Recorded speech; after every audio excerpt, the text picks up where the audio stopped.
ओम नमो भगवते वासुदेवाय। ओम नमो भगवते वासुदेवाय। मुखं करोति वाचालं पंगुं लंघयते गिरिं यत्कृपातमहं वन्दे श्रीगुरो दीनतारिणं परमानंद माधवं श्री चैतन्य ईश्वरम। हरे कृष्णा। सभी भक्तों का स्वागत है आज के इस भगवद गीता कार्यक्रम में। हम भगवद गीता रिवीजन कार्यक्रम कर रहे हैं जिसमें अध्याय 1 से 9 तक का जो है रिवीजन करने का प्रयास कर रहे हैं और आज हम ऐसे रिवीजन करते हुए अध्याय 8 तक पहुंच चुके हैं।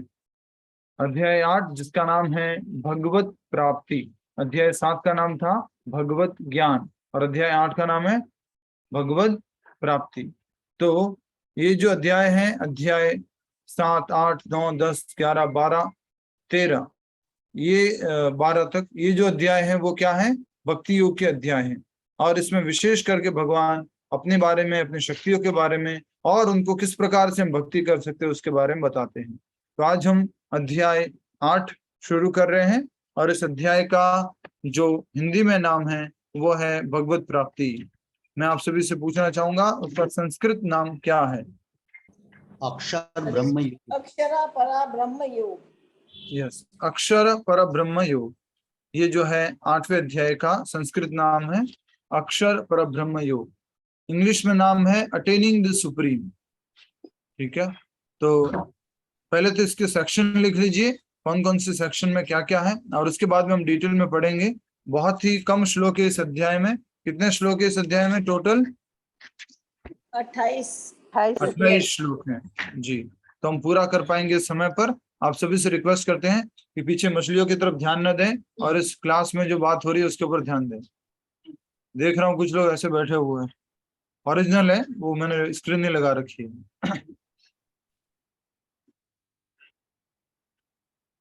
श्रीमद् भगवद गीता अध्याय 8 पहला सेक्शन है, श्लोक संख्या 1 से 4 और उसका नाम है अर्जुन के प्रश्न।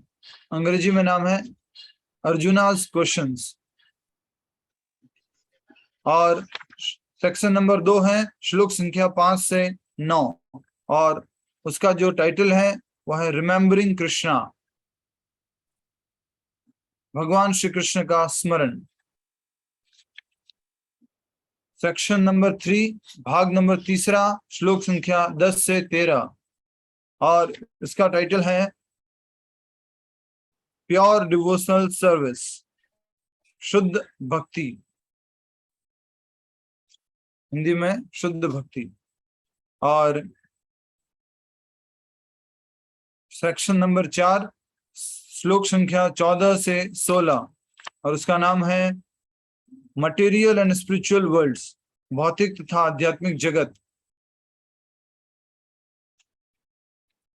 सेक्शन नंबर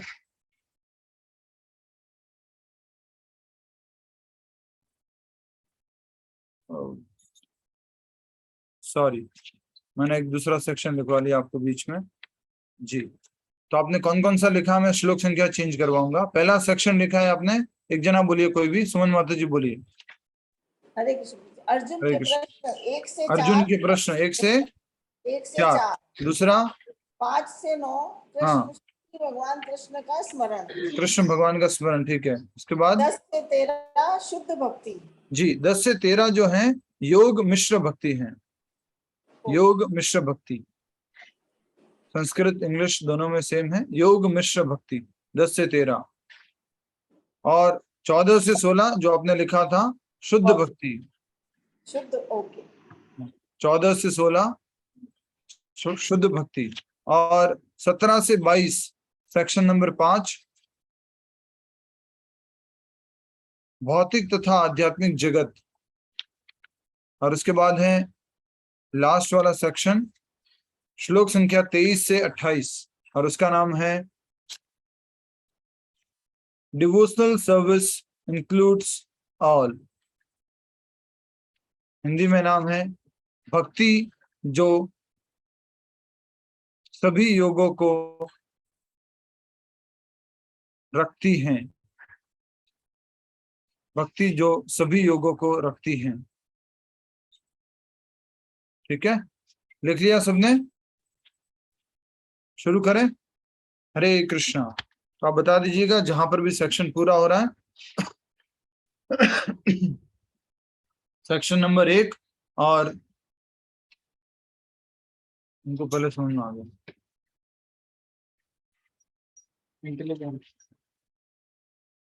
सेक्शन नंबर 1 श्लोक संख्या 1 से 4 है, और उसमें अर्जुन प्रश्न पूछ रहे सबसे पहले, क्योंकि अध्याय 7 में भगवान श्री कृष्ण ने कुछ ऐसी बात बताई थी, तो अर्जुन के मन में कुछ प्रश्न उठे हैं। तो पहला अर्जुन का प्रश्न है, अर्जुन ने कहा, हे भगवान, हे पुरुषोत्तम, ब्रह्म क्या है? पहला प्रश्न क्या है? ब्रह्म क्या है। दूसरा, आत्मा क्या है। तीसरा,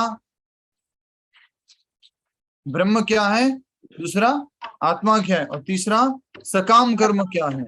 और चौथा क्या है, भौतिक जगत क्या है। और पांचवा, देवता क्या है। तो 5 प्रश्न पूछे हैं। माता जी, कौन कौन से 5 प्रश्न? क्यों, ध्यान कहाँ रहता है? यहाँ बैठे हुए फिर भी ध्यान यहाँ नहीं है। ब्रह्म क्या है पहला, दूसरा आत्मा क्या है, तीसरा सकाम कर्म क्या है, और चौथा भौतिक जगत क्या है, और पांचवा देवता क्या है। ये 5 प्रश्न पूछे पहले श्लोक में अर्जुन ने भगवान श्री कृष्ण से। सबसे पहला, धर्म, ब्रह्म क्या है। दूसरा, आत्मा क्या है। तीसरा, सकाम कर्म क्या है। चौथा, भौतिक जगत क्या है। और पांचवा, देवता क्या है। ठीक है, ये 5 प्रश्न पूछे। ये प्रश्न अर्जुन के किस आधार पर है? क्योंकि लास्ट अध्याय में भगवान श्री कृष्ण ने इसी बातों को बोला था अर्जुन को, उस कारण से अर्जुन के मन में ये वाले प्रश्न उठ रहे हैं। श्लोक संख्या 2, अर्जुन के 2 और प्रश्न हैं, वो इन श्लोक संख्या 2 हैं। हे मधुसूदन, मधुसूदन शब्द का अर्थ है मधु नामक राक्षस को मारने वाले। तो भगवान श्री कृष्ण को मधुसूदन कहा जाता है, मधु नामक राक्षस को मारने वाले थे, इस कारण से। तो अब अर्जुन भगवान श्री कृष्ण प्रश्न पूछ रहे हैं, हे मधुसूदन, यज्ञ का स्वामी कौन है, और शरीर में कैसे रहता है, और मृत्यु के समय भक्ति में लगे रहने वाले आपको कैसे जान पाते हैं। 3 प्रश्न और पूछे। क्या क्या? यज्ञ का स्वामी कौन है, और वह शरीर में कैसे रहता है। तो ये यस, और मृत्यु के समय भक्ति में लगे रहने वाला आपको कैसे जान पाता है। क्योंकि भगवान ने लास्ट श्लोक में बोला था 7वें अध्याय में कि अंत समय में भी वो मुझे जान लेगा, जिसका मन बुद्धि नियंत्रित है वो व्यक्ति। तो आइए अब हम भगवान श्री कृष्ण के उत्तर को समझने की कोशिश करते हैं। टोटल कितने प्रश्न हो गए? वैसे 8 हैं और वैसे 7 है। कितने प्रश्न है टोटल बताइए? वैसे 8 है, वैसे 7 है। 8 कैसे हैं? क्योंकि जब हम अलग अलग कर देते हैं कि यज्ञ का स्वामी कौन है और वो शरीर में कैसे रहता है, तब 8 प्रश्न हैं, और इन दोनों को अगर एक ही मानते हैं तो 7 प्रश्न हैं। तो श्लोक संख्या 3 से भगवान श्री कृष्ण उत्तर देना शुरू कर रहे हैं। आप सभी से निवेदन है, अच्छे से श्रवण कीजिएगा। ब्रह्म क्या है, आत्मा क्या है, भौतिक जगत क्या है, देवता क्या है, ये सब अर्जुन के प्रश्न हैं। और यज्ञ का स्वामी कैसे शरीर में निवास करता है, और लास्ट वाला प्रश्न था मृत्यु के समय आपके भक्त आपको कैसे जान पाते हैं। ठीक है, ये हम अच्छे से डिटेल में पढ़ चुके हैं जब हमारी क्लासेस चल रही थी।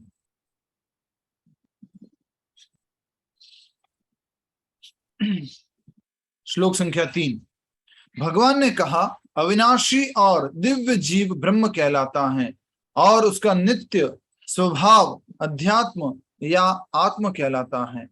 जीवों के भौतिक शरीर से संबंधित गतिविधि कर्म या सकाम कर्म कहलाती है। कितने प्रश्नों के उत्तर दे दिए भगवान ने? बताइए जल्दी से, ऑनलाइन डिवोटीज। पहले क्लास में पढ़ चुके हैं ना, डिटेल में पढ़ चुके हैं ये तो सारी बातें। 4 प्रश्न के दे दिए प्रभु जी। 4 प्रश्नों के उत्तर दे दिए हैं। 3 के दिए प्रभु जी, 3 के। 3 प्रश्नों के उत्तर हैं। ठीक है, देख लीजिए, आपसे ही हो सकते हैं। तो भगवान श्री कृष्ण ने कहा कि अविनाशी तथा दिव्य जीव ब्रह्म कहलाता है। तो किसको ब्रह्म कहा गया है? आत्मा को ब्रह्म कहा गया है। अब इसको भी अच्छे से समझना है, अविनाशी और दिव्य। आत्मा क्या है? अविनाशी और क्या है, दिव्य। अब इस बात को समझना होगा कि ये तो हो गया ब्रह्म, और अलग से एक और प्रश्न क्या था, आत्मा क्या है। उसका मतलब क्या है कि इस ब्रह्म का स्वभाव क्या है। तो इसके लिए वो आगे आएगा, उसका नित्य स्वभाव अध्यात्म या आत्म कहलाता है। तो आत्मा किसको कहा गया है, ब्रह्म के स्वभाव को, आत्मा के स्वभाव को आत्म कहा गया।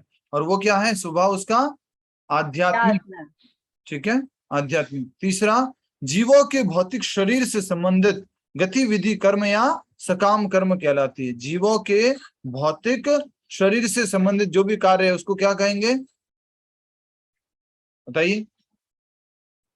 सकाम कर्म। जीवों के भौतिक शरीर से संबंधित जो भी कार्य है उसको क्या कहेंगे, सकाम कर्म। अर्जुन का ये प्रश्न था। तो 3 प्रश्नों के उत्तर दिए भगवान ने। अब आगे बढ़ते हैं, श्लोक संख्या 4। हे देहधारियों में श्रेष्ठ, अर्जुन को भगवान श्री कृष्ण क्या बोल रहे हैं, देहधारियों में श्रेष्ठ। क्यों बोल रहे हैं ऐसा, क्योंकि अर्जुन भगवान के परम भक्त हैं और साथ ही साथ भगवान की आज्ञा पालन करने को तैयार हैं। इसलिए कह रहे हैं, हे देहधारियों में श्रेष्ठ, निरंतर परिवर्तनशील यह भौतिक प्रकृति अधिभूत भौतिक अभिव्यक्ति कहलाती है। निरंतर जो परिवर्तित होता रहता है वो क्या है, मैं ऐसे प्रश्न पूछूंगा तो मुझे लगता है पूरा नहीं हो पाएगा। निरंतर परिवर्तन क्या होता रहता है, शरीर। तो प्रश्न पूछा था अर्जुन ने, भौतिक जगत क्या है, भौतिक क्या है, तो ये उत्तर दिया गया, जो निरंतर परिवर्तित होता रहता है वो क्या है, भौतिक है। और उसका सबसे बड़ा लक्षण क्या है रीमा माता जी, भौतिक का सबसे बड़ा एग्जाम्पल क्या है, यस मैं शरीर, ये शरीर ही क्या है, भौतिक का सबसे बड़ा उदाहरण है। हर समय बदलता रहता है, हर क्षण बदलता रहता है। इस कारण से इसको क्या कहा गया है, भौतिक अभिव्यक्ति, और इसको अधिभूत कहते हैं। 4 प्रश्नों के उत्तर हो गए। भगवान का विराट रूप जिसमें सूर्य तथा चंद्र जैसे समस्त देवता सम्मिलित हैं, अधिदैव कहलाता है। अधिदैव मतलब देवता, सभी देवताओं के भी देवता, वो कौन है, भगवान श्री कृष्ण। तथा प्रत्येक देहधारी के, ये कितने प्रश्नों के उत्तर हो गए, 5। अब आता है अगला, प्रत्येक देहधारी के हृदय में परमात्मा स्वरूप में परमेश्वर अधियज्ञ, यज्ञ का स्वामी कहलाता है। यज्ञ का स्वामी क्या है, ये अर्जुन का 6ठा प्रश्न था। यज्ञ का स्वामी कौन है, भगवान श्री कृष्ण परमात्मा। और वो कहाँ रहते हैं, उसका उत्तर भी साथ में दे दिया, कहाँ पे रहते हैं, यस हृदय में रहते हैं। और लास्ट प्रश्न जो था उसका उत्तर अब श्लोक संख्या 5 से आएगा। तो 4 प्रश्नों के टोटल कितने, 6 प्रश्नों के उत्तर भगवान ने दे दिया है। किसमें, श्लोक संख्या 3 और 4 में। ये यहाँ पर सेक्शन पूरा होता है। सेक्शन का नाम क्या था, अर्जुन के प्रश्न। हरि बोल, भगवान के उत्तर भी थे इसमें। अब हम समझने जा रहे हैं नेक्स्ट सेक्शन, श्लोक संख्या 5 से, जल्दी बताओ, 9 तक। श्लोक संख्या 5 से 9 तक। और उसमें क्या है, उसका नाम क्या है इस विभाग का, कृष्ण का स्मरण। कृष्ण का स्मरण। क्योंकि अर्जुन का प्रश्न था, मृत्यु के समय कैसे कोई व्यक्ति आपका स्मरण कर सकता है, आपको याद रख सकता है, आपको जान सकता है। तो अर्जुन का प्रश्न है, अब उसका उत्तर भगवान श्लोक संख्या 5 में दे रहे हैं। अध्याय 8 श्लोक संख्या 5। बहुत ही सुंदर श्लोक है, आप सभी लोग को याद करना है, इसलिए मैं श्लोक भी बोल रहा हूं, आप पीछे दोहराइए सभी लोग। अंत काले च माम एव स्मरण मुक्त्वा कलेवरम यह प्रयाति समद्भावम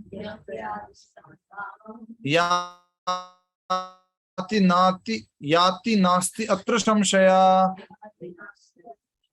अनुवाद बहुत ही इंपॉर्टेंट है ये श्लोक, क्योंकि अर्जुन का प्रश्न था अंत के समय में कैसे कोई व्यक्ति आपका स्मरण कर सकता है। तो भगवान श्री कृष्ण उत्तर दे रहे हैं, और जीवन के अंत में जो केवल मेरा स्मरण करते हुए शरीर का त्याग करता है वह तुरंत मेरे स्वभाव को प्राप्त करता है, इसमें रंच मात्र भी संदेह नहीं है। रंच मात्र मतलब कितना होता है, थोड़ा सा भी, किसमें संदेह नहीं है, जो भगवान का स्मरण करता है वो अंत समय में, इसमें संदेह नहीं है। अरबी की सब्जी आज अच्छी बनी थी, इसमें रंच मात्र भी संदेह नहीं है।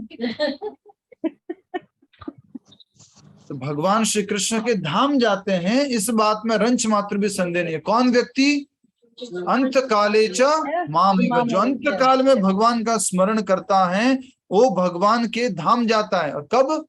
शरीर त्यागते समय। तो देखिए समय कम है, हमें पूरा अध्याय करना है, तो सबसे इंपॉर्टेंट बात आपको बता देते हैं। हम में से किसी को ये मालूम नहीं है कि अंत समय कब है, किसी को नहीं मालूम। इसलिए भागवतम कहती है कि पदम पदम यद विपदाम, at every step there is a danger. हर क्षण मृत्यु का क्षण हो सकता है। इसके लिए हम हर समय किसके पास रहते हैं? किसके पास रहते हैं? मृत्यु के पास, मृत्यु के पास रहते हैं। इसलिए मैं हर समय कौन सा काल चलता रहता है? अंत काल। इसलिए कोई कहे कि अच्छा अंत काल में भगवान का स्मरण करना है ना, ठीक है, मुझे मालूम पड़ जाएगा कि मेरा अंत काल आ गया है, मैं भगवान का स्मरण कर लूंगा और मोक्ष प्राप्त कर लूंगा।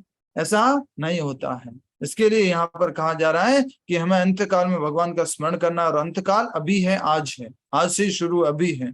इसके लिए हमें हर समय भगवान का स्मरण करना है। और अगर इस प्रकार से अगर हम भगवान का स्मरण करेंगे तो क्या होगा? भगवान श्री कृष्ण कह रहे तुरंत मेरे स्वभाव को प्राप्त होगा। इसमें रंच मात्र भी संदेह नहीं। मेरे स्वभाव मतलब आध्यात्मिक धाम को। भगवान का स्वभाव कैसा है? अविनाशी, अव्यय, सच्चिदानंद। उस स्वभाव को वापस प्राप्त करेंगे। प्रभुपाद जी ने तात्पर्य में बहुत सुंदर उदाहरण दिया है कि व्यक्ति जो है अगर जीवन भर भगवान का स्मरण करेगा तो अंत समय में भगवान का स्मरण उसको आएगा। नहीं तो अगर उसने जीवन भर स्मरण नहीं किया है तो उसको स्मरण अंतकाल में नहीं आएगा। कितना भी आप सोचे कि अंतकाल जब आएगा तो मैं यहाँ पर बड़े बड़े कोट्स लगा लूंगा प्रभुपाद जी के, यहाँ पर कृष्णा राधा जी की फोटो लगा देंगे, यहाँ पर प्रभुपाद जी का ऑडियो चला लेंगे, यहाँ कुछ कर लेंगे और कृष्ण स्मरण आ जाएंगे।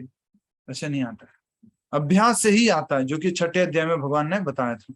श्लोक संख्या 6, जल्दी से बोलिए आप सभी लोग। यम यम तम तम। यस, बोलना भी नहीं है, साथ में एक्शन भी करना है। यम यम तम तम। तो भगवान बहुत सुंदर बात बोल रहे हैं।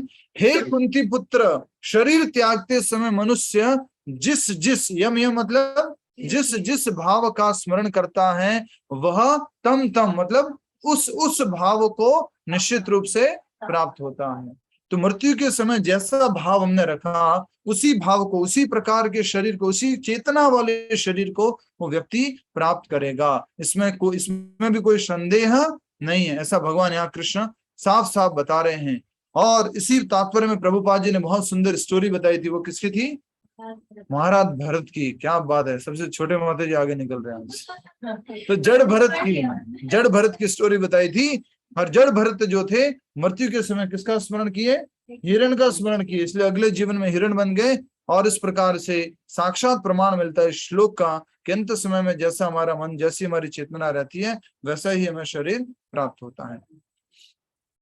श्लोक संख्या 7 बहुत इंपॉर्टेंट श्लोक है। और ये श्लोक जो है प्रभुपाद जी तात्पर्य में एक बहुत सुंदर लाइन लिखते हैं कि जो लोग बोलते हैं कि मेरे पास समय नहीं है, मैं भक्ति नहीं कर सकता, अलग से टाइम नहीं मिलता चैंटिंग का, रीडिंग का, मैं क्या करूं, उनके लिए बहुत इंपॉर्टेंट श्लोक है।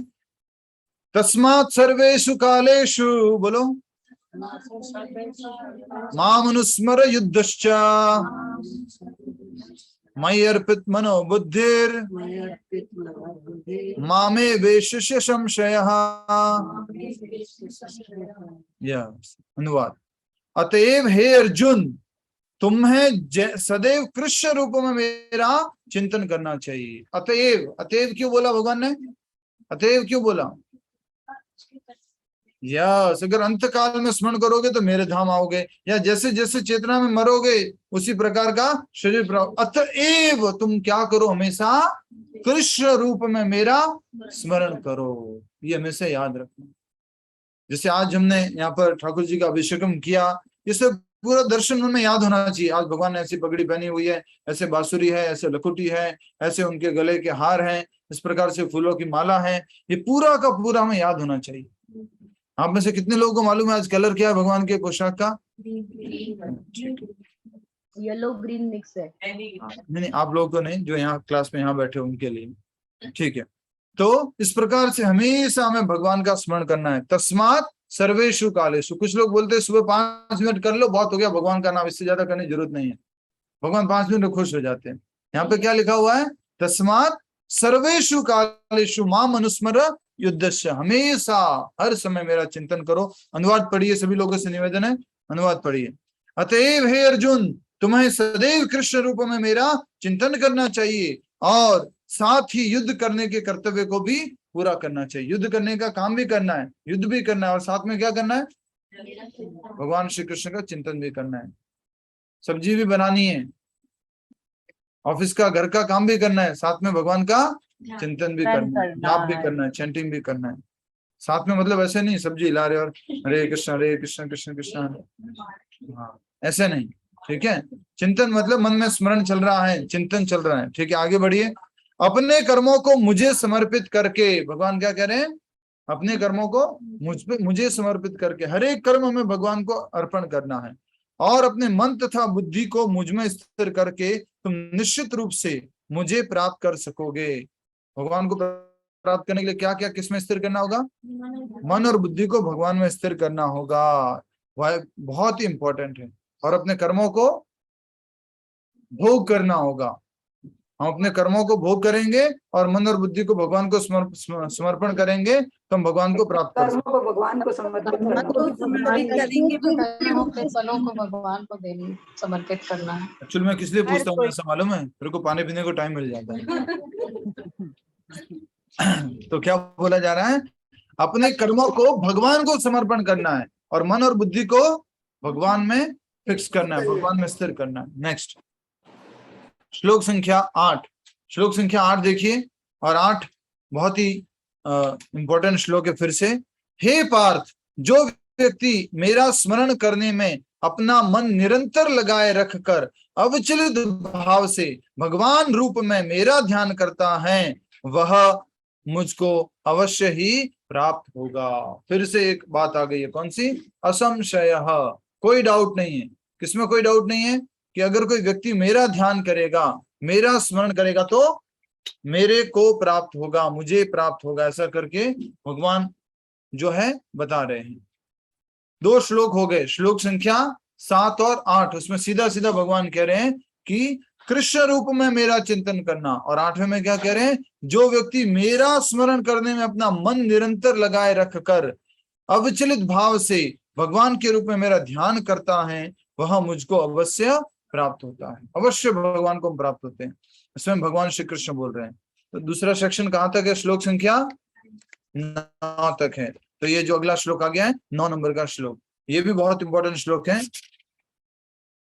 भगवान कह रहे हैं मनुष्य को चाहिए कि परम पुरुष का ध्यान, अब भगवान श्री कृष्ण का ध्यान कैसे करें, इस प्रश्न का उत्तर दे रहे हैं।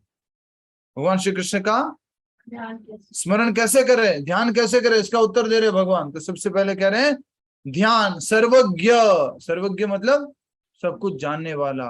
दूसरा पुरातन, सबसे पुराने।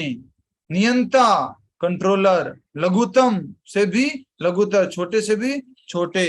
प्रत्येक का पालन करने वाले। जनार्दन, समस्त भौतिक बुद्धि से परे। और अचिंत्य मतलब कि जिसको हम कंसीव नहीं कर सकते, कल्पना नहीं कर सकते।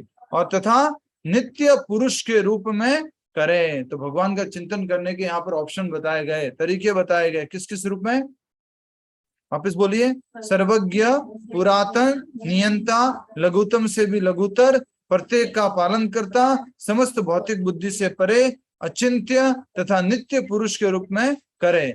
वे सूर्य की भांति तेजवान हैं और इस भौतिक प्रकृति से परे दिव्य रूप में हैं। तो भगवान का रूप कैसा है? फिर से हमारे को एक उत्तर मिलता है। कई बार लोग बोलते हैं कि कुरुक्षेत्र के युद्ध में भगवान जब लड़ाई कर रहे थे तो उनको भी तो ब्लड आया था, या भगवान का शरीर हमारे जैसा लगता है, तो भगवान का भी भौतिक शरीर था। भगवान एक महान पुरुष थे, बस, इससे ज्यादा कोई अंतर नहीं है। लेकिन यहाँ पर साफ साफ बोल रहे हैं स्वयं भगवान, क्या बोल रहे हैं? और इस भौतिक प्रकृति से परे हैं। भगवान इस भौतिक प्रकृति से परे हैं। दूसरा क्या बोला है? दिव्य रूप है। भगवान का भौतिक रूप नहीं है। हम लोगों का कैसा रूप है? भौतिक रूप है। हमारा ये मिट्टी का शरीर है, पंच महाभूत का बना हुआ शरीर है। लेकिन भगवान का जो रूप है वो सच्चिदानंद दिव्य है। ठीक है। नेक्स्ट सेक्शन नंबर 3, 10 से 13। नाम क्या है? बता दो ना। योग मिश्रित भक्ति। अब कौन सा योग है ये? अष्टांग योग। अष्टांग योग के साथ में अगर कोई भक्ति का अभ्यास कर रहे हैं तो उसके बारे में बताया गया। श्लोक संख्या 10, 11, 12 और 13 समझिएगा अच्छे से। अनुवाद मेरे साथ साथ पढ़िए। मृत्यु के समय जो व्यक्ति अपने प्राण को भौहों के मध्य स्थिर कर लेता है, ये क्या है? अष्टांग योग। अष्टांग योग जो हमने छठे अध्याय में पढ़ा था ना, कि दोनों भौहों के मध्य में आज्ञा चक्र में अपना ध्यान एकाग्र करता है, सीधा बैठता है, ना तो आसन ऊंचा होता है ना आसन नीचा होता है, और कुशाग्रास बिछा करके, हिरण की छाल बिछा करके, उसके ऊपर एक सॉफ्ट कपड़ा बिछा करके फिर वो जो है ध्यान करता है। तो उस अष्टांग योग की बात कही जा रही है। तो अपने प्राणों को भौहों के मध्य स्थिर कर लेता है और योग शक्ति के द्वारा अविचलित मन से पूर्ण भक्ति के साथ परमेश्वर के स्मरण में अपने को लगाता है, वह निश्चित रूप से भगवान को प्राप्त होता है। अब ये कौन सी भक्ति है? कौन सी भक्ति है? योग मिश्रित। टाइटल क्या था? योग मिश्रित। हरे कृष्णा। आप सब लोग मछली देख रहे हैं कि कुछ? क्या कर रहे हैं समझ में नहीं आ रहा मुझे। बंद कर दे इसको। कहाँ ध्यान है आपका? कौन सी भक्ति है बताओ? योग मिश्रित। यस, योग मिश्रित, अर्थात कि योग भी करता है और योग करते हुए किसका ध्यान कर रहा है? वो भगवान का ध्यान, कृष्ण का ध्यान कर रहा है। तो कई बार योगाभ्यास के लोग ये बोलते हैं अपनी योगा क्लासेस में, आप ध्यान कीजिए, आंखें बंद रखिए, सोचिए भगवान कृष्ण हैं जो तीनों तरह से वो टेढ़े हैं, वो यहाँ पर खड़े हैं और बांसुरी बजा रहे हैं और बांसुरी की आवाज आपके कानों में जा रही है, ऐसे करके वो ध्यान करवाते हैं। तो ये तो भी ठीक है, अच्छा है। इसको क्या बोलेंगे? योग मिश्रित। और योग शक्ति के द्वारा अविचलित मन से पूर्ण भक्ति के साथ परमेश्वर के स्मरण में अपने को लगाता है और निश्चित रूप से भगवान को प्राप्त होता है। ये अष्टांग योगी जो भक्ति करने लगता है वो भी भगवान को प्राप्त होता है। नेक्स्ट, श्लोक संख्या 11। जो वेदों के ज्ञाता हैं, जो ओमकार का उच्चारण करते हैं और संन्यास आश्रम के बड़े बड़े मुनि हैं, वे ब्रह्म में प्रवेश करते हैं। ऐसी सिद्धि की इच्छा करने वाले ब्रह्मचर्य व्रत का अभ्यास करते हैं। अब मैं तुम्हें यह विधि बताऊंगा जिससे कोई भी व्यक्ति मुक्ति लाभ कर सकता है। अब तो साधारण मुक्ति कैसे मिल रही है? इन जनरल बहुत ज्यादा कठिन तपस्या के द्वारा, योगाभ्यास के द्वारा, तब उसको मुक्ति मिल रही है। लेकिन भगवान अब कह रहे हैं, अब मैं तुम्हें ऐसी विधि बताऊंगा जिससे हर एक व्यक्ति, कोई भी व्यक्ति मुक्ति को प्राप्त कर सकता है, मुक्ति लाभ प्राप्त कर सकता है। ठीक है, अब देखिए वापस से श्लोक में, जो ओमकार का उच्चारण करता है। ओम का उच्चारण कौन करते हैं? मैंने बताया हुआ क्लास में, भूल गए आप? निराकार पे विश्वास करने, निराकारवादी, मायावादी।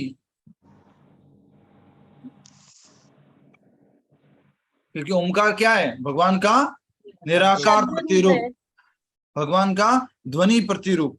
इसके लिए जो ये मायावादी होते हैं, और खास करके आप इन मायावादियों के गुरुकुल में देखेंगे कि बच्चे जो 5 साल से 25 साल तक उनके आश्रम में रहते हैं, ब्रह्मचर्य का पालन करते हैं, तो क्या उनको उच्चारण करवाते हैं? कोशिश करो एक बार। ओम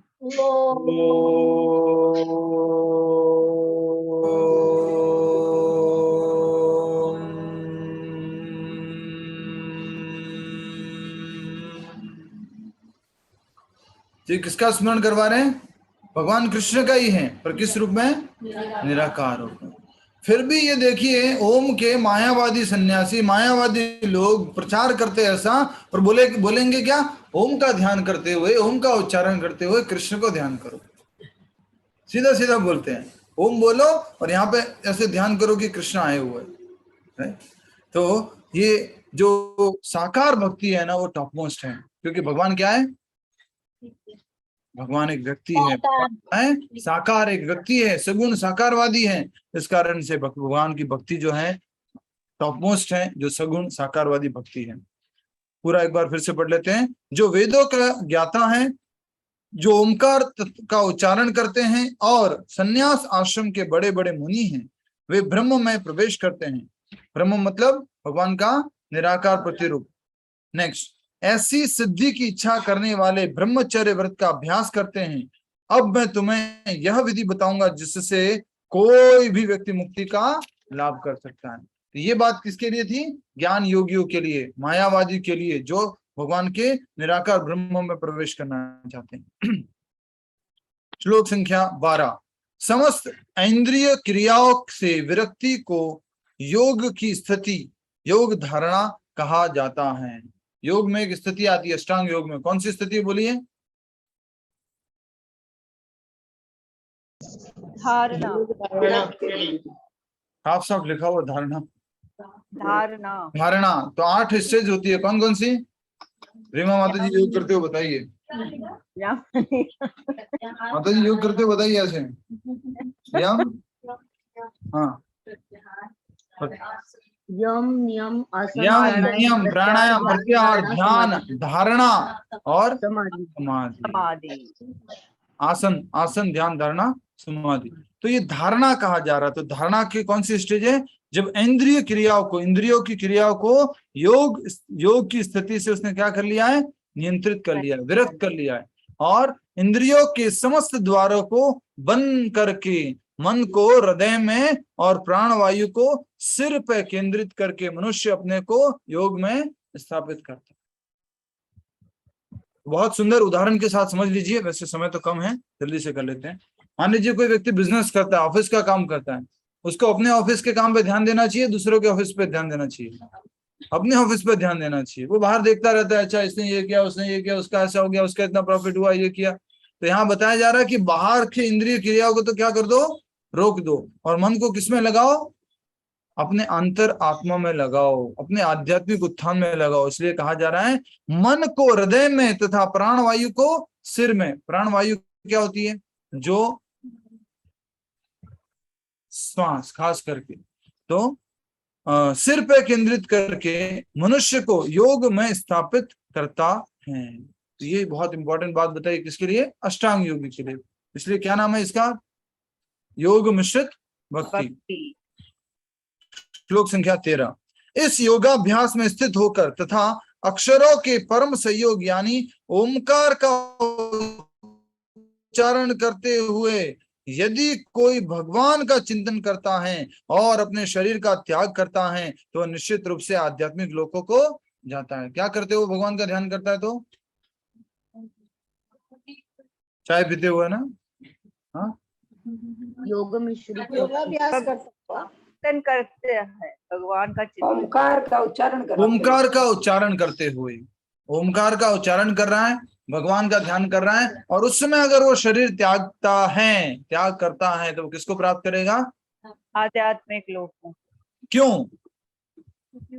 अंत समय में किसका स्मरण कर रहा है? भगवान का स्मरण कर रहा है। तो यहाँ पर योग मिश्रित भक्ति जो है उसका सेक्शन पूरा होता है श्लोक संख्या 13 तक। अब हम श्लोक संख्या 14 कर रहे हैं। क्या नाम है? टाइटल शुद्ध भक्ति। शुद्ध भक्ति। श्लोक संख्या 14 से 16 तक। बस 3 ही श्लोक है, 14, 15, 16। ठीक है। सभी से निवेदन है, जागिए, हरि बोल। मछलियां भी जाग रही, आप भी जागो। श्लोक द्वारा ही है। अनन्य चेता सततम यो मां स्मृति नित्य सह तस्याहं सुलभ पार्थ नित्य युक्तस्य योगिनः। बहुत इंपॉर्टेंट शब्द है अनन्य चेता। और कैसे? सततम। अनन्य चेता मतलब fully mind absorb in Krishna. And कैसे? कब? कितने समय तक? अनन्य चेता सततम, हमेशा। फिर से वही बात आ गई है। हे अर्जुन, टाइटल क्या था बोलो इसका? शुद्ध भक्ति, प्योर डिवोशन। तो इसमें यही आपको मालूम पड़ेगा कि शुद्ध भक्ति होती क्या है। तो कहा जा रहा है हे अर्जुन, जो अनन्य भाव से निरंतर मेरा स्मरण करता है, हाँ, उसके लिए मैं सुलभ हूं, क्योंकि वह मेरी भक्ति में प्रवृत्त रहता है। वो मेरी भक्ति में प्रवृत्त रहता है, उसके लिए मैं सुलभ हूँ। सुलभ मतलब क्या होता है? आसानी मतलब इजीली अवेलेबल। आसानी से, मतलब कि सरलता से, मतलब आसानी से, इजीली, सुलभली, जो आप सबने बता रहे हैं कि वो भगवान को प्राप्त करते। सुलभ मतलब कि आसानी से प्राप्त कर सकते हैं। कौन लोग? जो निरंतर स्मरण करते हैं। अनन्य भाव से जो अनन्य भाव से पिछले श्लोकों में था योग मिश्रित भक्ति और यहाँ पर शुद्ध भक्ति बताई जा रही है, इसलिए कहा जा रहा है जो अनन्य भाव से निरंतर मेरा स्मरण करता है। हम निरंतर कर पाते हैं? इतना क्लास सुनने के बाद भी जब एक दूसरे से मिलते हाय हेलो गुड मॉर्निंग, फिर प्रभु जी को देखा तो अच्छा हरे कृष्णा राधे राधे, हाँ? नहीं हो पाता। तो इसके लिए कहा जा रहा है हे अर्जुन, जो अनन्य भाव से निरंतर मेरा स्मरण करता है उसके लिए मैं सुलभ हूं, क्योंकि वह मेरी भक्ति में प्रवृत्त रहता है, हमेशा भगवान की भक्ति में लगा रहता है। और ऐसे भक्त को क्या बोलते हैं? शुद्ध भक्त। श्लोक संख्या म्यूट कर लीजिए प्रिया। यस। मुझे प्राप्त करके महापुरुष जो भक्ति योगी है कभी भी दुखों से पूर्ण इस अनित्य जगत में नहीं लौटते, क्योंकि उन्हें परम सिद्धि प्राप्त हो चुकी है, अर्थात वो भगवान के धाम जा चुके होते। कौन लोग? जो शुद्ध भक्त हैं। और ऐसे लोग यहाँ पे क्या बोला जा रहा है? महापुरुष। ये श्लोक भी याद करना है, इसलिए दोहराइए। माम उपेत्य पुनर्जन्म दुखालयम अशाश्वतम नाप्नुवन्ति महात्मानः संसिद्धिं परमां गताः। परमां गताः, परम गति को प्राप्त करता है कौन? महात्मनः, महात्मा व्यक्ति। कौन सा है वो? माम उपेत्य पुनर्जन्म, उसका पुनर्जन्म नहीं होता है। क्यों? हमेशा भगवान की भक्ति में लगा हो। माम उपेत्य, भगवान को प्राप्त करके वो दोबारा इस जगत में नहीं आता। इस श्लोक को हमेशा याद रखिएगा। तो जो भगवान के धाम जाता है वापस नहीं आता। कहा जा रहा है मुझे प्राप्त करके महापुरुष जो भक्ति योगी हैं कभी भी दुखों से पूर्ण इस अनित्य, इस संसार का नाम क्या है? दुखालयम, आगे अशाश्वतम, अशाश्वतम, तो इसलिए बोला गया है दुखों से पूर्ण और इस अनित्य जगत में नहीं लौटते। अनित्य मतलब रीमा माता जी? अनित्य मतलब टेम्पररी। ओके, तो यस, टेम्पररी। तो अनित्य का मतलब क्या है? टेम्पररी, जो कि क्षणिक है। तो पूरे जगत का नाम क्या दे दिया है भगवान श्री कृष्ण ने? दुखालयम। और ये भी कैसा है? टेम्पररी है। इसमें कभी कभी सुख मिलता है, वो भी कैसा है?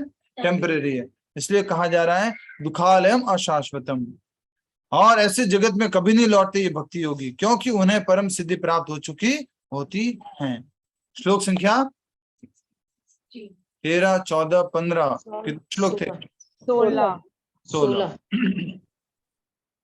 16 शुद्ध भक्ति का एक और श्लोक। तो कभी भी पूछे आपसे शुद्ध भक्ति का श्लोक बताइए, तो श्लोक संख्या 13, 15, 14, 15 और 16। अध्याय 8। श्लोक दोहराइए। आ ब्रह्म भुवना लोकः पुनरावर्तिनो अर्जुन मामुपेत्य तु कौन्तेय पुनर्जन्म न विद्यते। सब लोग वीडियो ऑन कीजिए, इशारा कीजिए। पुनर्जन्म न विद्यते, पुनर्जन्म नहीं होगा। न विद्यते। भक्ति कर लो, नहीं तो इधर घूमना पड़ेगा, इधर से उधर। देख रहे हैं ना? प्रभुपाद जी कहते थे कि ज्यादा किसी को स्विमिंग की आदत है, बहुत बड़ा शौक होता है उसको, तो अगले जन्म में ऐसे खाली मछली बन जाएगा।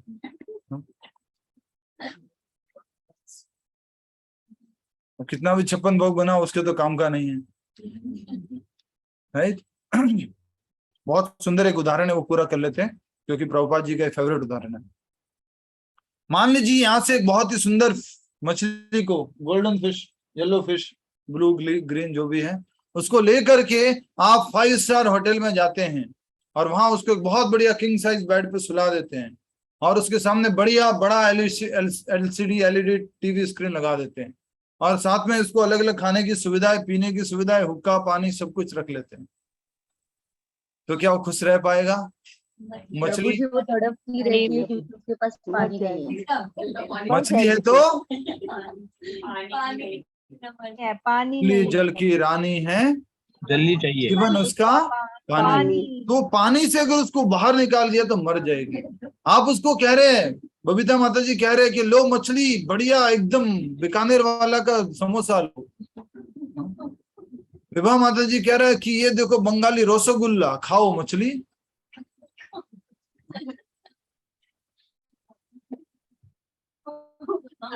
रीमा माता जी कह रहे हैं कि तुम्हारे लिए बड़ा सा टीवी स्क्रीन लगा रखा है, कुछ देख लो।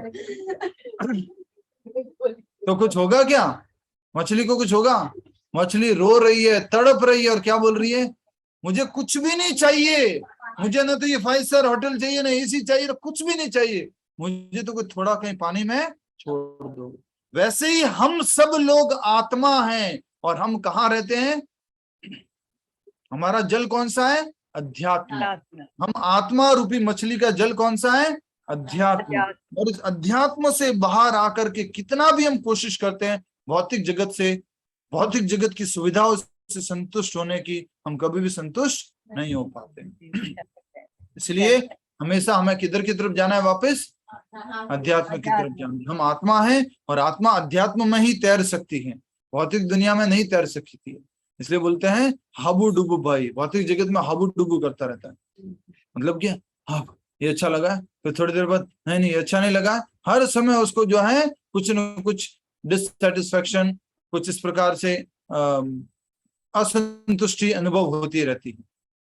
ठीक है, श्लोक संख्या 17 नया सेक्शन शुरू होता है, बट फिर से मैं 16वें को बोलूंगा क्योंकि इसका अनुवाद शायद हमें अच्छे से पढ़ना है। इस जगत में सर्वोच्च लोक से लेकर निम्नतम सारे लोक दुखों के घर है। कहां पर? पृथ्वी लोक कैसे घर है? दुखों के घर। ऐसा नहीं है कि कोई अगर मान लीजिए एक अपार्टमेंट है, उसमें 7th फ्लोर है और उसमें कोई पेंटा हाउस है तो उसमें कहीं एसी का पानी लीक नहीं होता, ऐसा नहीं है। या कहीं पे कुछ मान लीजिए कोई दरार नहीं आती है, या उनको घर में काम नहीं करवाना पड़ता है, या उनके घर में पानी की जरूरत नहीं पड़ती है, बिना पानी के सब कुछ चल सकता है, ऐसा होता है क्या? वैसे ही पूरा का पूरा जगत जो है ऐसा ही है। और पूरे जगत में ब्रह्मा जी के लोक से लेकर पाताल लोक तक क्या चलता रहेगा? दुख चलता रहेगा, कष्ट चलता रहेगा। इसलिए कहा जा रहा है कि इस जगत में सर्वोच्च लोक किसका है? ब्रह्मा जी का। नेक्स्ट निम्नतम कौन सा है? पाताल लोक। सारे लोक दुखों के घर है। स्वर्ग में भी सुख अल्टीमेटली सुख नहीं है, जहां जन्म तथा मरण का चक्कर लगा रहता है। तो आपसे कभी भी कोई भी पूछेगा कि जन्म मृत्यु के पुनर्जन्म के बारे में श्लोक कौन सा है, तो आप बोलेंगे 16 नंबर का श्लोक, अध्याय 8, माम उपेत्य कौन्तेय पुनर्जन्म न विद्यते। ठीक है। किंतु हे कुंती पुत्र, जो मेरे धाम को प्राप्त होता है, प्राप्त कर लेता है, वह फिर कभी जन्म नहीं लेता। माम उपेत्य कौन्तेय, पुनर्जन्म न विद्यते। विद्यते मतलब होता है, कभी भी दोबारा उसका पुनर्जन्म नहीं होता है। श्लोक संख्या 17, सेक्शन का नाम क्या है और कौन कौन से श्लोक है इसमें? 17 से 22 है प्रभु जी, और भौतिक तथा आध्यात्मिक जगत। 17 से 22 और इसका टाइटल क्या है? भौतिक तथा जगत आध्यात्मिक। भौतिक तथा जगत आध्यात्मिक, ये क्या है? नहीं, भौतिक तथा आध्यात्मिक जगत। भौतिक तथा आध्यात्मिक जगत, ठीक है। श्लोक संख्या 17, मानवीय गणना के अनुसार। श्लोक संख्या कौन सा है माता जी?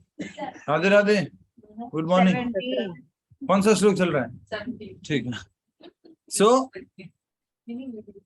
माता जी कोई बुरा मत मानिएगा, मैं क्लास में सबको ऐसे ही रखता हूँ। क्लास में वीडियो में भी मुझे कोई दिख जाता है ना तो छोड़ता नहीं। मानवीय गणना के अनुसार 1000 युग मिलकर ब्रह्मा का एक दिन बनता है, और इतनी ही बड़ी ब्रह्मा की रात्रि होती है। तो भौतिक जगत के बारे में बताया जा रहा है। 1000 कौन से युग? 1000 युग हमारे भौतिक जगत। कौन सी युग? 1000 युग? जल्दी बताओ, जल्दी बताओ, जल्दी बताओ, टाइम कम है, फिर कहोगे। 1000 महायुग। 1000 महायुग मतलब विभा जी, महायुग मतलब आरती और दिन दोनों। मैं तो रिकॉर्डिंग सुनती हूँ, बहुत अच्छा लगता है मुझे रिकॉर्डिंग सुन करके। क्या सुनते हो आप? 4 युग है, कौन कौन से हैं? सतयुग, त्रेता युग, द्वापर युग और कलयुग। इन चारों को मिला करके उसको क्या बोलते हैं?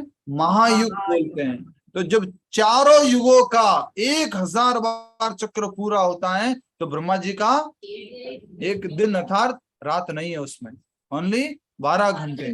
और ऐसे ही ब्रह्मा जी की क्या होती है? रात्रि होती है, बताया जा रहा है। फिर से याद दिला देता हूं अगर कोई नए लोग जुड़े होते हैं तो। सतयुग की उम्र कितनी है? 17,28,000 वर्ष। डिफिकल्ट चीज शुरू कर दी क्या? ठीक है, सरल से शुरू करते हैं। कलयुग की उम्र है 4,25,000 वर्ष। इसको 2 से गुणा कीजिए तो आएगी 8 लाख द्वापर युग की 8,64,000 वर्ष। इसको 3 से गुणा कीजिए तो किसकी आएगी? त्रेता युग की। और उस क्या हो गया? 12,96,000। और उसको 4 से गुणा कीजिए तो किसकी आएगी? 17 लाख। किसकी आएगी? सतयुग माता जी की।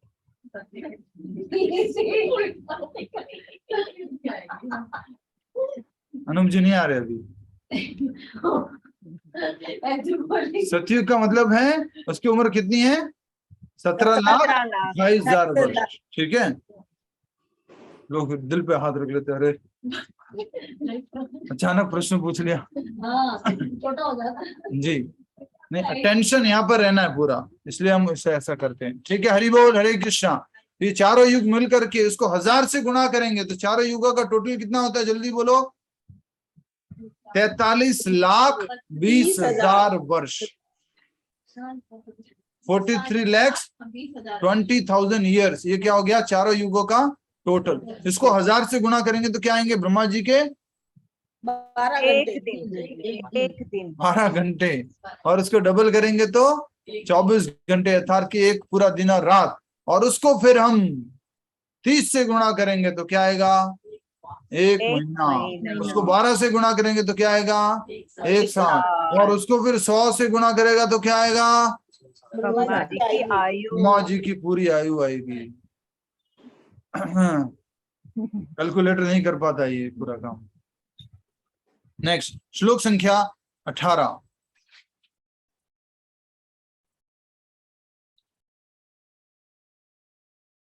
इसी जगत में, इसी जीवन में भक्ति कर लो, नहीं तो ये जीरो गिनते रहने पड़ेंगे। ठीक है, 300 ट्रिलियन ईयर्स जो ब्रह्मा जी की आयु है। 311 खरब परम जो वर्ष है वो ब्रह्मा जी की आयु है। श्लोक संख्या 18। ब्रह्मा के दिन के शुभारंभ में सारे जीव अव्यक्त अवस्था में व्यक्त होते हैं, अव्यक्त अवस्था से व्यक्त होते हैं। और फिर जब रात्रि होती है तो वे पुनः अव्यक्त में विलीन हो जाते हैं। ब्रह्मा जी के दिन में, ब्रह्मा जी का जब दिन होता है, ब्रह्मा जी की मृत्यु नहीं, ब्रह्मा जी का दिन जब होता है तो सारे लोग प्रकट होते हैं, सारे लोक वगैरह होते हैं। और जब भगवान ब्रह्मा जी सो जाते हैं तो क्या होता है? अव्यक्त हो जाता सारे लोग जो है प्रलय में डूब जाते हैं। कौन कौन से लोग? महर लोक से नीचे के सारे लोग, महर लोक, जन लोक, उसके नीचे स्वर्ग लोक, फिर उसके लिए पृथ्वी लोक, उसके नीचे फिर अतल, वितल, सुतल, तलातल, मातल, रसातल और पाताल, ये सारे के सारे लोग डूब जाते हैं। इसलिए कहा जा रहा है कि ब्रह्मा जी के जीवन के दिन के शुभारंभ में अव्यक्त से व्यक्त अवस्था में होते हैं। और फिर जब रात्रि होती है तो पुनः अव्यक्त में विलीन हो जाते हैं, भगवान श्री महाविष्णु गर्भोदक्ष विष्णु में चले जाते हैं। हरे कृष्णा प्रभु जी। हरे कृष्णा प्रभु जी, ये जो 1000 युग बताए हैं, 250 कलयुग हो गए, 250 द्वापर युग, 250 या 250 हो गए ना जी? क्या 250? 250 कलयुग, 250 द्वापर युग। 250 क्यों हो गए? 1000 हो गए ना भैया। अच्छा, 1000 तो 1000, 250, 1000 ही तो होंगे जी। 250 कहाँ से आ गए? अभी कहाँ ब्रह्मा कुमारी गए थे क्या? नहीं, जैसे 1000 तो 4 बार 250 हो गया ना जी। नहीं कहते हैं, हाँ, 1000 एक युग 1000 बार, दूसरा युग भी 1000 बार, तीसरा युग भी 1000 बार, चौथा युग भी 1000 बार, 1000 बार ही तो है सारे युग। ठीक है, प्रश्न उत्तर बाद में लीजिएगा, कहीं सुन के आए आप, ऐसा लग रहा है। आगे बढ़ते हैं। कोई ब्रह्मा कुमारी का डिवोटी है तो बुरा मत मानिएगा, कोई उनको फॉलो करता हो तो। जस्ट वहां पर ऐसा बताते हैं, इसलिए बोल रहे हैं कि वो बोलते हैं कि पूरा का पूरा चारों युग का टोटल है 5000 वर्ष। चारों युग का टोटल क्या है? 5000। वो क्या बोलते हैं कि 5000 साल पहले भी आप इसी मछली के सामने ही बैठे थे, 5000 साल बाद भी इसी मछली के सामने ही बैठोगे, और इसी शरीर में बार बार आओगे, मनुष्य जीवन में ही आओगे, कभी मछली नहीं बनोगे, और ये मछली जो है कभी इंसान नहीं बनेगी। इस प्रकार से वो कहते हैं। और एक युग कितने का बोलते हैं वो? 1250 साल। 1250 साल का एक युग, दूसरा 1250 का, तीसरा 1250 का, चौथा 1250 का, टोटल हो गया 5000। वो कहते हैं हर एक युग की अवधि बराबर है, ऐसा नहीं है। ठीक है, तो अगर किसी को प्रश्न हो तो पूछ लीजिएगा, और यूट्यूब में जो लोग सुन रहे होंगे बाद में, वो उसको अगर कुछ डाउट हो तो मुझे पूछ लीजिए, मैं किसी को वो क्रिटिसाइज नहीं कर रहा हूं। नेक्स्ट श्लोक संख्या 19, सेक्शन कहां तक था ये? 19 तक, 22। जब जब ब्रह्मा का दिन आता है तो सारे जीव प्रकट होते हैं, और ब्रह्मा की रात्रि होते ही वे असहायवत विलीन हो जाते हैं। असहायतावत मतलब कि ब्रह्मा जी के दिन में तो सारा प्रकट होता है, और रात्रि होते ही सब कुछ खत्म हो जाता है। जैसे कि दिवाली के टाइम में क्या आता है? बोलिए जल्दी बताओ, जल्दी बताओ, हरि बोल। माता जी, माता जी केम छो? मजा में छो? बताओ दिवाली के टाइम क्या आता है? कार्तिक मास। माता जी दिवाली के टाइम क्या आता है? वो किताब में नहीं लिखा है। कार्तिक मास। अमिता माता जी कहाँ खो गए थे आप? कौन सी दुनिया में गए थे? टिकट लेने गए थे क्या एयरपोर्ट पे? नहीं माता जी, दिवाली के टाइम में जो छोटे छोटे कीड़े आते हैं, रात को तो वो पैदा होते हैं, ठीक है, रात को ही थोड़ा बड़े हो जाते हैं, और थोड़ा बड़े हो जाते हैं, रात को उनकी शादी हो जाती है, उनके बच्चे हो जाते हैं, उसके बाद बच्चों को भी वो शादी करा लेते हैं, फिर वो बुढ़े हो जाते हैं, और सुबह तक तो, हाँ हरि बोल, सुबह तक तो उनका पूरा हो गया, 100 साल पूरे हो गए उनके। तो ब्रह्मा जी के 100 साल बहुत बड़े होते हैं। तो कहा जा रहा है कि ब्रह्मा जी के दिन में तो सब लोग जो है प्रकट होते हैं, और ब्रह्मा जी की मृत्यु पर ब्रह्मा जी की रात्रि पर सारे जीव अप्रकट होते हैं। ठीक है, श्लोक संख्या 20। इसके अतिरिक्त एक अन्य अव्यक्त प्रकृति है जो शाश्वत है। किसके अतिरिक्त? जल्दी बताओ, किसके अतिरिक्त? संतोष माता जी, संतोष जी बताइए, इसके अतिरिक्त, किसके अतिरिक्त? संतोष जी बोलिए। ऐसे नहीं रहते हमारी क्लास में, बोलना पड़ता है, मौन व्रत नहीं चलता है।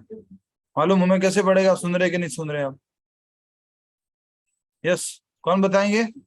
प्रियंका माता जी, इस प्रकृति के अलावा, कौन सी प्रकृति के अलावा? जल्दी बताओ।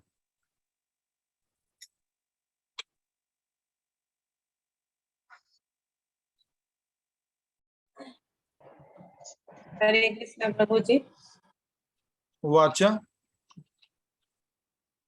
प्रश्न समझ में नहीं आया प्रभु जी। नहीं आएगा ना? क्यों आएगा प्रश्न समझ में? नहीं सुन रही थी प्रभु जी, ये इसमें लिखा इसके किस प्रकृति के अलावा? किसके अलावा? ये वो प्रश्न। हरे कृष्ण प्रभु जी, वो भगवान की परा प्रकृति है।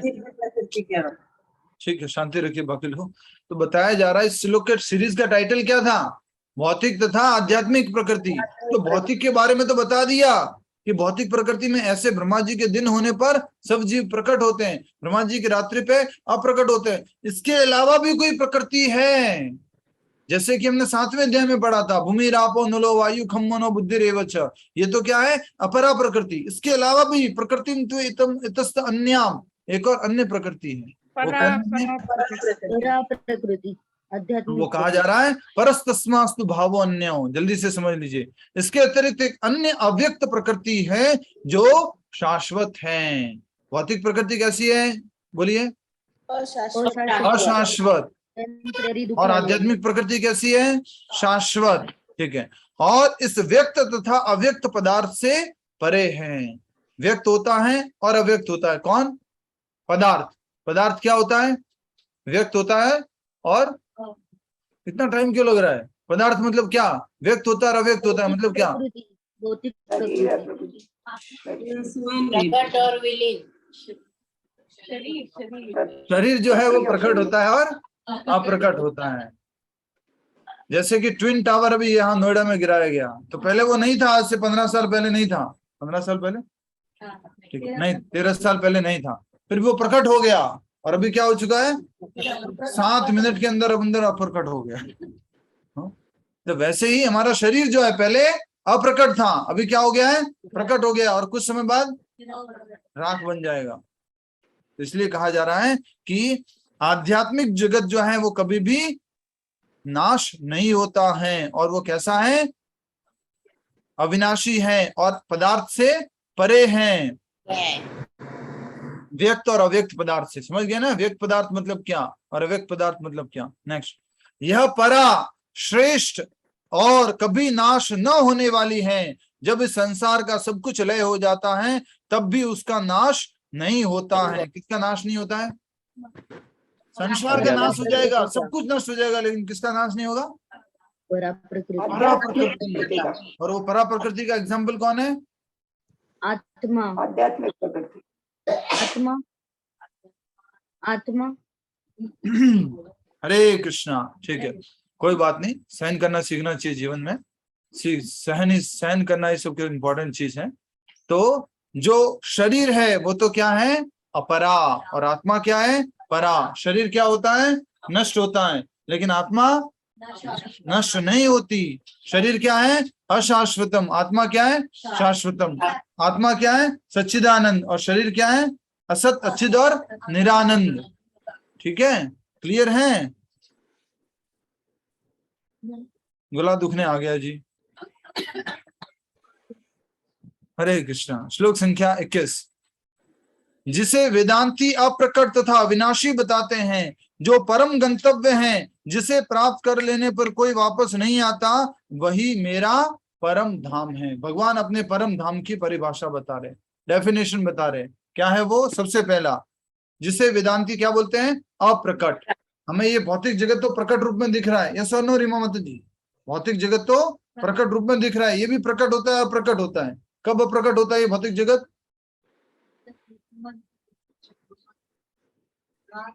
यस, ब्रह्मा जी जब सो जाते हैं तो ये भौतिक जगत अप्रकट, भौतिक जगत में कितना ब्रह्मांड के अंदर की चीजें जो है वो अप्रकट हो जाती है, फिर से ब्रह्मा जी सुबह उठते हैं तो प्रकट होती है। तो जिसे वेदांती अप्रकट तथा अविनाशी बताते हैं, जो परम गंतव्य है, परम गंतव्य मतलब, यस विभा जैन माता जी, परम गंतव्य मतलब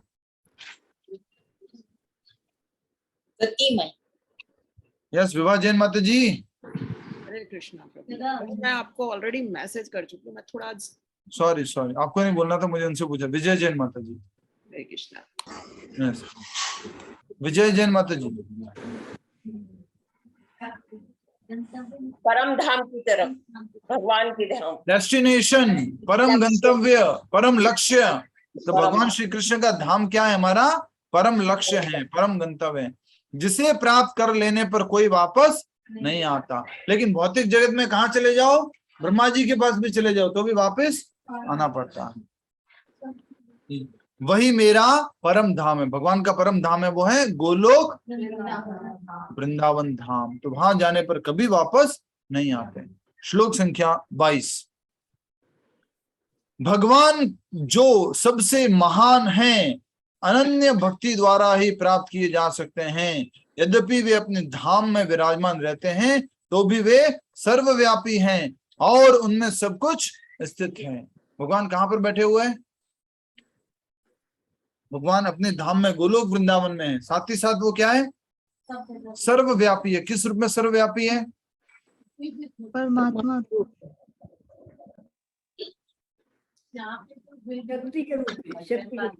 अपने निराकार, अपने शक्ति के रूप में भगवान सर्वत्र व्याप्त हैं। भगवान अपने ओरिजिनल रूप में तो कहाँ रहते हैं, गोलोक वृंदावन धाम में ही रहते हैं, लेकिन उनके शरीर की कांति, उनके शरीर की शक्ति, ये जो पेड़ पौधे, बड़े बड़े पहाड़, सूर्य, चंद्रमा, ये सब क्या है, भगवान की शक्ति है।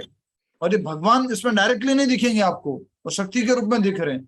तो कहा जा रहा है कि जो सबसे महान है भगवान, अनन्य भक्ति द्वारा ही प्राप्त किए जा सकते हैं, और कोई तरीका, अनन्य भक्ति, unalloyed devotional service, pure devotional service, उसके द्वारा ही प्राप्त किए जा सकते हैं। यद्यपि वे अपने धाम में विराजमान होते हैं तो भी वे सर्वव्यापी हैं और उनमें सब कुछ स्थित है। भगवान अपने धाम में है फिर भी सर्वव्यापी है और सब कुछ उनमें स्थित है। क्यों सब कुछ उनमें स्थित है? जल्दी बताओ, सब कुछ उनमें स्थित क्यों है? अमिता माता जी बताओ ना।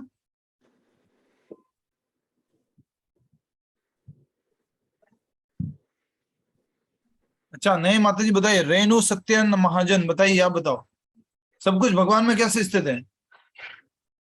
जल्दी बताओ, समय नहीं है, 15 हो चुका है। परा और अपरा शक्ति द्वारा। भगवान ही सब कुछ है। भगवान भगवान हमारे अंदर भी है और इसीलिए भगवान हर जगह पे है। भगवान तो हर जगह है, लेकिन हर कोई वस्तु भगवान में स्थित है कैसे? I don't know. कुछ भी बोल दिया। जैसे आप लोगों ने बताया था, भगवान अपनी शक्तियों के द्वारा सर्वत्र व्याप्त हैं और ये शक्तियां ही तो क्या है? भौतिक जगत है। और ये जगत किस में स्थित है? इन शक्तियों में स्थित है। इस कारण से हर कोई व्यक्ति, हर कोई वस्तु भगवान की ही शक्तियों में स्थित है, भगवान में स्थित है। श्लोक संख्या 22 लास्ट सेक्शन है ये। श्लोक संख्या 5वां। अभी कहाँ तक है? 23 तक है ये प्रभु जी 22 तक, 23 से 28 नया सेक्शन। 23 से 28, ठीक है। क्या टाइटल है इसका? भक्ति जो सभी योगों को रखती है। यह सभी योगों का समावेश है भक्ति, या सारे योग जो है भक्ति में स्थित होते हैं। ये लास्ट सेक्शन है और इसमें हम देख पाएंगे लास्ट 5 श्लोक बचे हुए हैं और हमारा समय भी हो रहा है, तो अच्छे से समझ लीजिए कि भक्ति कितनी महान है। भगवान कृष्ण के धाम जाना है तो क्या करना पड़ेगा?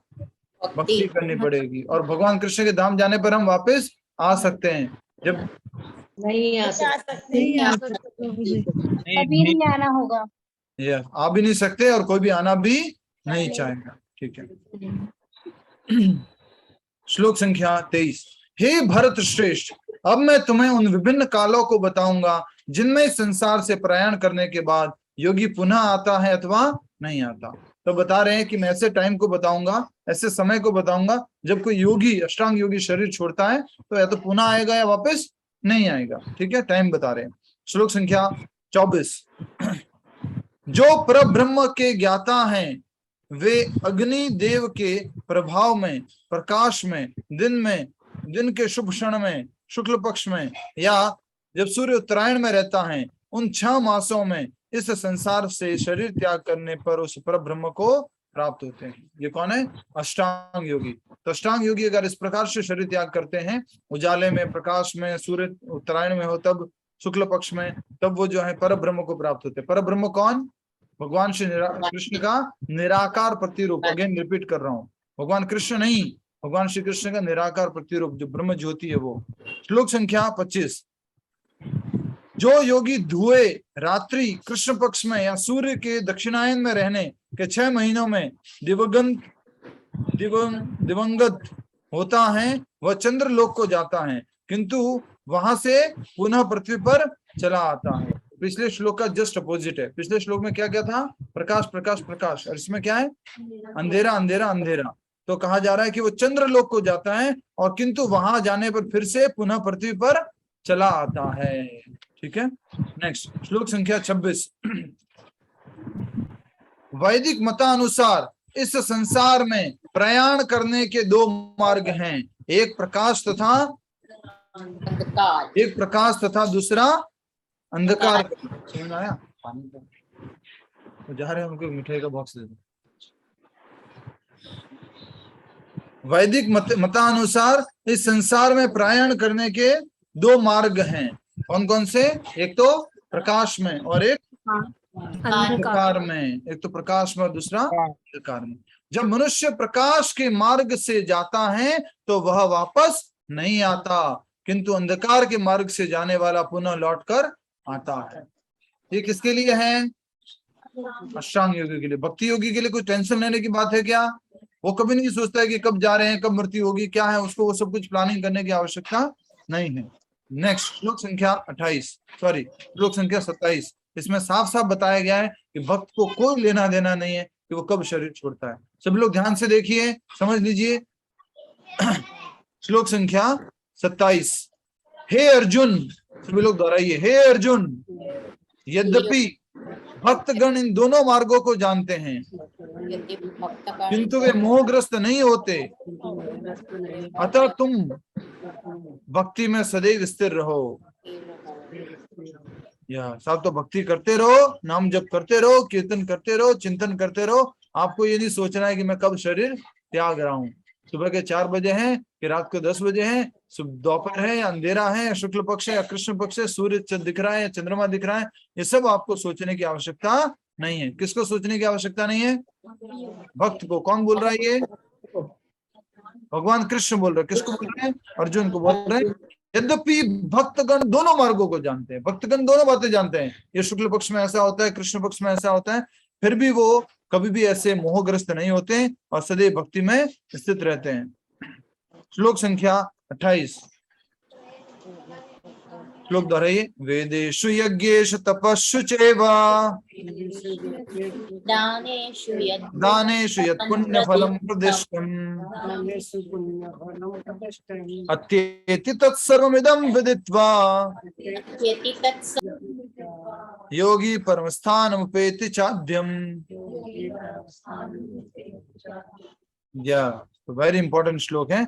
अब बता रहे हैं, क्या टाइटल था बोलो, इसका टाइटल क्या था? भक्ति जो सभी योगों भक्ति योग को सभी योगों का समावेश बताया गया, सब योग इसमें हैं, स्थित हैं। तो मतलब ये है कि यज्ञ करने का फल, तपस्या करने का फल, ज्ञान करने का फल, कुछ भी अलग अलग योग के अभ्यास करने का फल किससे मिल जाता है? किससे मिल जाता है? भक्ति से। जो व्यक्ति भक्ति मार्ग स्वीकार करता है वह वेदाध्ययन, तपस्या, दान, दार्शनिक तथा सकाम कर्म करने से प्राप्त होने वाले फलों से वंचित नहीं होता। वह मात्र भक्ति संपन्न करके इन समस्त फलों की प्राप्ति कर सकता है और अंत में परम नित्य धाम को प्राप्त होता है। शलीमा जी कुछ बोल रहे हैं आप? शलीमा जी, धन्यवाद। रेणु माता जी आप भी म्यूट कर लीजिए। रेणु सत्यम महाजन म्यूट कर लीजिए। तो लास्ट श्लोक में पूरा कंक्लूजन बता दिया है। क्या है कि जो व्यक्ति भक्ति मार्ग का स्वीकार करता है उसको कौन कौन सा फल मिलता है? वेदों के अध्ययन का, तपस्या करने का, दान का, दार्शनिक चिंतन का या सकाम कर्म करने से प्राप्त होने वाले फलों से वंचित नहीं होता। वह मात्र भक्ति संपन्न करने से इन समस्त फलों की प्राप्ति करता है और अंत में परम नित्य धाम को प्राप्त करता है। परम नित्य धाम कौन सा है? गोलोक वृंदावन धाम, आध्यात्मिक जगत, स्पिरिचुअल वर्ल्ड को जाता है। इसलिए बोला जा रहा है यहाँ पर। म्यूट कर लीजिए। रेणु माता जी आपका माइक ऑन है अभी तक। Thank you. तो इस प्रकार से अध्याय 8 यहाँ पे पूरा होता है और हमने देखा कि इसमें जो भाग थे उसके अनुसार हमने समझे। सबसे पहला भाग क्या था बोलो? सबसे पहला भाग क्या था? अर्जुन के प्रश्न। दूसरा भाग क्या था? कृष्ण का स्मरण। कृष्ण का स्मरण। तीसरा योग मिश्र भक्ति। योग मिश्र भक्ति। चौथा शुद्ध भक्ति। पांचवा भौतिक तथा आध्यात्मिक जगत। और छठा सभी योगों का समावेश या भक्ति करने से सभी योगों का फल मिलता है। ठीक है, थैंक यू। हरे कृष्णा। ग्रंथराज श्रीमद् भगवद गीता की जय। श्रील प्रभुपाद की जय। मैं 1-2 प्रश्न ले सकता हूँ जल्दी से?